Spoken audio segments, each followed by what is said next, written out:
You got your passion, you got your pride. Today we're building the ultimate, the best for run and gun, the best for dog shooting, the best for commercials, the best for cinematic shooting ever, the most beautiful ever FX30 rig. Yeah, I'm not doing that, but I am building my rig again because I have a mini dog shoot coming up in a couple of days, and I was not happy with my cable management and all that jazz. I was like, you know what? Let's rig it up again and let's make a video of it.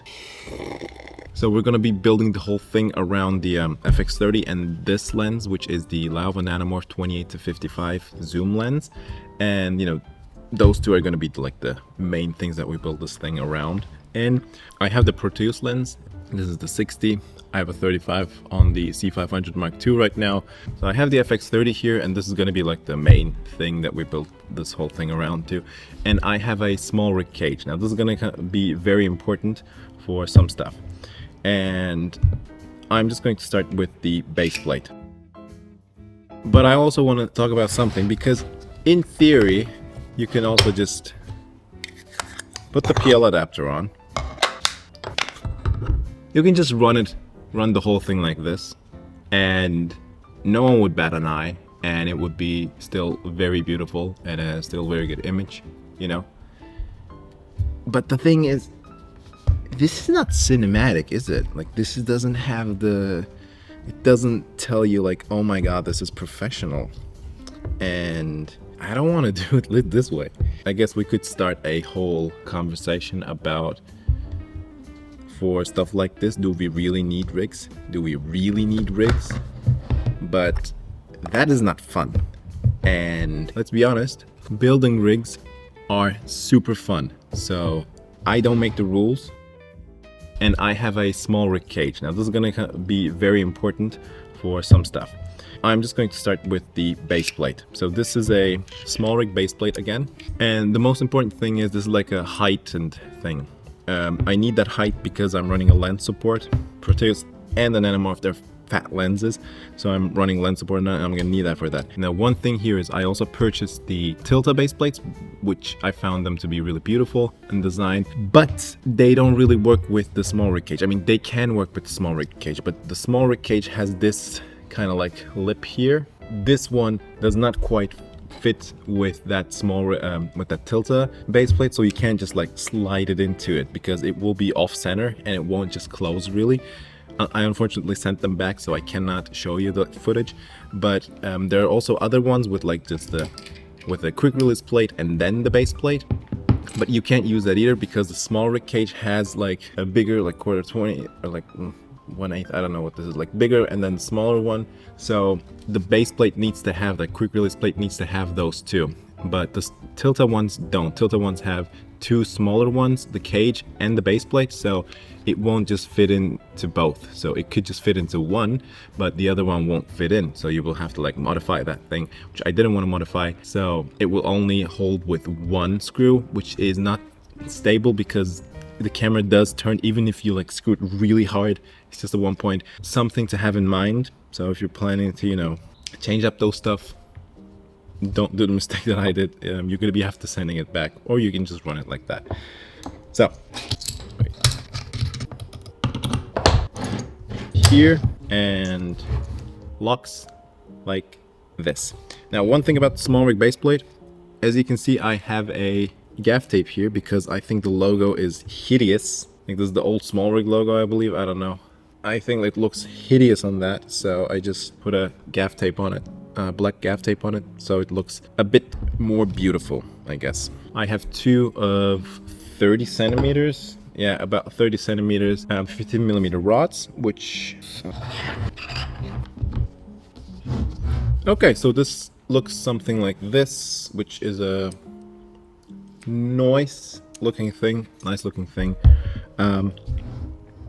I'm going to start with the battery plate. Now, one thing about the battery plate that I've done differently, this is a classic small rig battery plate. Now, if I were to put this in like the normal way it goes in, and then it would look like this. So when I open the screen and I put this in, you will see that the screen does not close really, because this thing is on the way, because the rods are down and, you know, the camera is in an elevated position. It does not just close in. So what I've done is I put this, I use this thing as a cheese plate basically, and then I have a Nitsi V mount, like Nitsi mini V mount, and then I'm using that as that. So I'm just putting this, I'm just gonna open the screen, I'm gonna put this in here like this, and then close it. Now I don't have a protruding element, you know, that gets in my way. I'm using the Moman battery. It's just a normal battery. I thought like it's compact and it's cool. Has the red stuff on it, so I was like, yeah, cool. It does charge over USB-C, which is pretty great. It's a 99 watt-hour battery, so just putting it in. It has two D-tap holes here, and then a USB-A and USB-C hole here, so it's pretty great. It does run a long time, 99 watt-hour battery. So this is basically like the bulk of this whole thing. Looks like this, fits great in the hand. So I'm running the Nisi PL mount. Nothing fancy. The thing costs too much, man. That's what I'm gonna tell you. This thing costs too much. So I'm just gonna, before I put the lens in, oh my god, I'm going to put the lens support in. So this is a basic small rig lens support, nothing fancy, just a normal basic one. I'm just going to put that in. Now we're gonna have some height issues here, but should be fine. I'm not doing this on the tripod again because the C500 Mark II is on the tripod filming me, so that's why. So this is the Nanomorph 28-55. I have a video about this. It would look like this with the lens support on. We would be looking at this, and this is like basically like the whole, not the whole rig, but a big part of the whole rig. And now I'm going to put my follow focus on, which is the Nucleus Nano 1. It's not the best, but it does the job. I bought it for like 45 euros, which is a ridiculous price for the whole thing. It just came with the motor and the hand unit, the wheel, and it didn't come with the proprietary parts to connect it to the rig or anything like that. But it's a ridiculous price for it, so I was like, oh, fine. After that, one more thing actually, because sometimes I do like remote focus, but sometimes I like going, you know, handheld and then pulling focus on my own. For that, I don't want to change this whole thing, and I'm a left side focus puller, so with my left hand. So I have the Tilta, you know, manual focus thing, very basic, classic one. So I can go like this and then put this in here. But the thing that happens with this one is, first of all, because of where the lens support is, it doesn't really fit in the whole thing. You can still pull focus, it's not a problem at all, but you know, it doesn't fit in. And the thing is, with this position here, if I were to turn it clockwise, so to me it would focus to infinity, and if I were to turn counterclockwise to infinity, it would focus closer.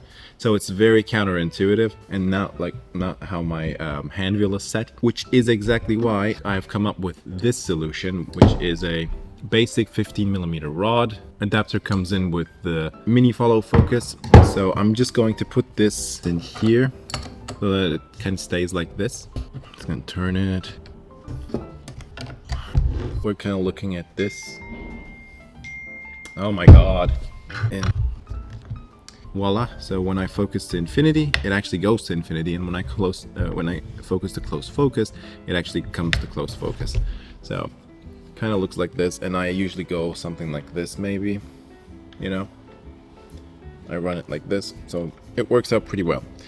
I quite like it. I have a top handle here, which is a Sure SCTHA top handle. It's just a normal top handle, nothing too fancy. I would like to go for a longer top handle, like the one on C500. Squeeze it. So it is, yep, works. Now comes in the the monitor, which is the Viltrox DC550 Pro. It's okay, it's fine. It doesn't have a lot of stuff. Color accuracy is okay. It has 1000 nits, I believe. It's an okay monitor. It's cheap, so you know, Can't expect a lot of stuff out of it, but it does the job. It comes with its own battery, which is a crappy battery that lasts maybe 40 minutes. But it has USB-C support or like AC adapter support, so I can run it to here with a USB cable, which I'm gonna do later on. About filtration, I don't have a matte box right now, so it doesn't look that professional, but I am running the K&F VND filter. This is a true color one. Like, they have a lot of like true color ones, and VNDs are like true color, but they're not really true color. This one seems to be more of a true color than the other ones. I don't know, it's just like a normal one. It's an 82mm, so I have a step-up ring from 77. It is 2 to 5 stops. It is affordable-ish. It's around 150, but it's good. Does its job. It is good enough. Nothing to complain. Now we're gonna do some cables. Orange, red HDMI cable. Whoop. I'm running the small rig dummy battery.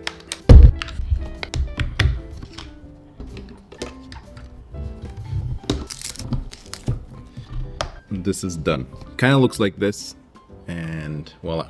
So, and what I also want to talk about is this guy. So this is my remote focus pulling station, which I know it looks ridiculous, but it works. It's basically a side handle, and then I gaff taped a 15mm rod to it, and then I have a rod holder, like 15mm rod to Nucleus Nano 2 hand wheel unit.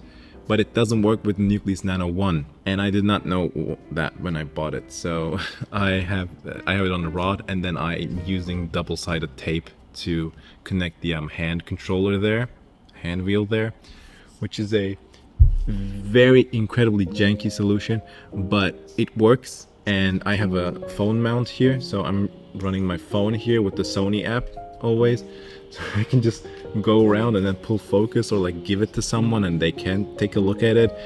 Looks janky, is very janky, but it works wonders. But this is basically the rig that we're working with. But just to show you, I'm also going to put the Proteus on the whole thing too. So yeah, just that we can get a good look at it.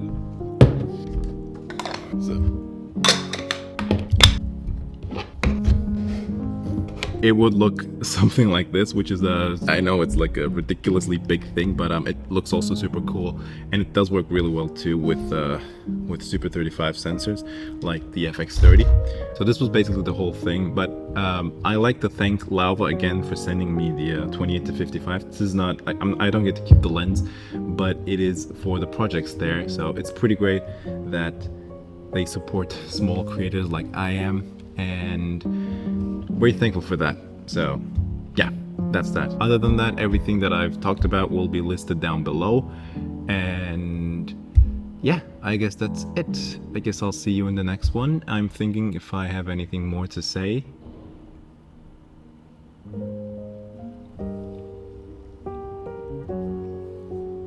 I actually cannot think of anything more to say, so I guess I'm done, and I'll see you in the next one. Thank you for joining me, and bye.